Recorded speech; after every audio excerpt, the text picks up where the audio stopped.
Tell me again, honey. Sherry smiles as I take her hand, and she begins to speak quietly. His name is Sammy, after Samuel. It means God heard, and he is our little miracle. What are you going to do? I ask. All. We will do anything for him, my love. I will take him to the farm. All the time, I promise. Your parents will tell him about you.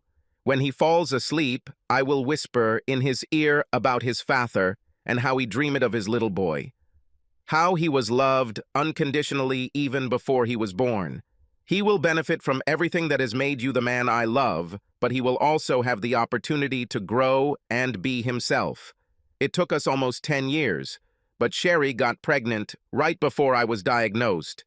She is my only love, who means everything to me in this world, and I cannot accept the fact that I am leaving her alone.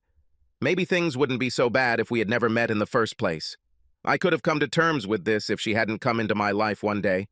But the thought of not being there when she needs me is literally tearing me apart. Tell me a story, I ask her. She smiles again. It was a game that just the two of us played.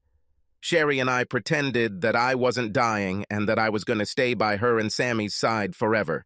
Each time she made up a short story about one day in our lives, just for the three of us. And now my wife began her story. We are tired. It was a very long day.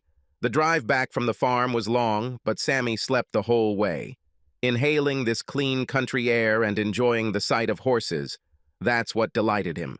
We put him to bed in his crib, but he asks us to tell him a story. I picked up Winnie the Pooh to read the story of the 100 Acre Wood. No, he says. I want, Dad.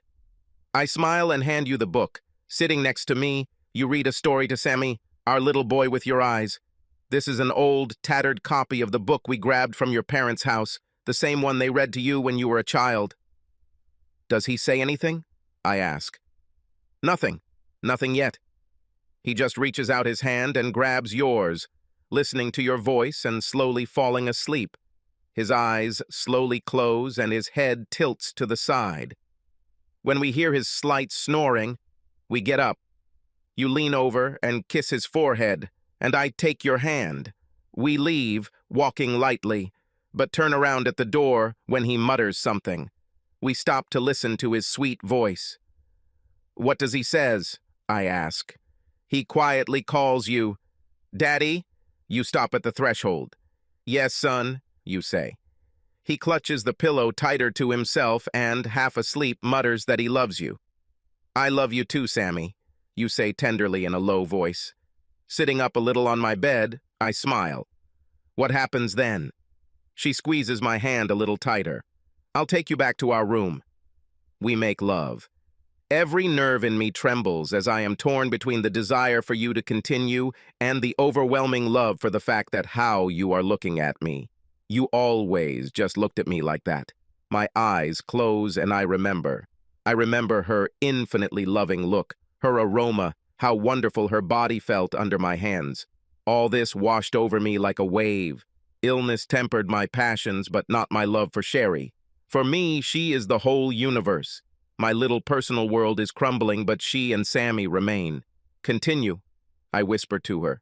She tries to keep her feelings under control and her voice still sounds strong.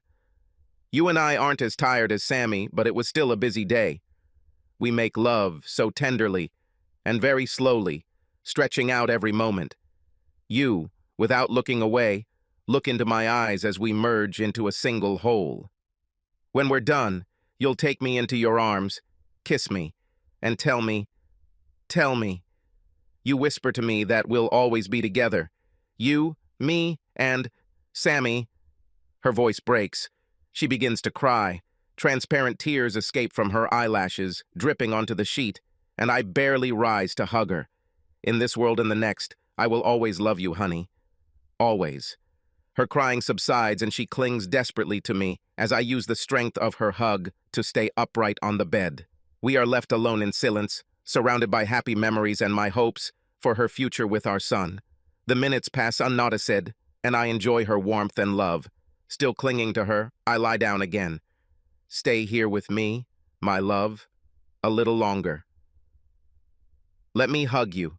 I put my hand on her stomach and feel little Sammy fidgeting and moving, as if he knows it's his father's hand reaching out to him. Raising my other hand to Sherry's cheek, I wipe away a creeping tear with my thumb and kiss her on the warm back of her head, with such a familiar smell of hair. "Go to sleep, my love," I whisper. "You and I have tomorrow morning, and a few more days." Subscribe to our channel so that your second chaff doesn't cheat on you, and go ahead and listen to the next story, because this story is nothing compared to the next one. If you're under 18, don't even think about listening to the next one.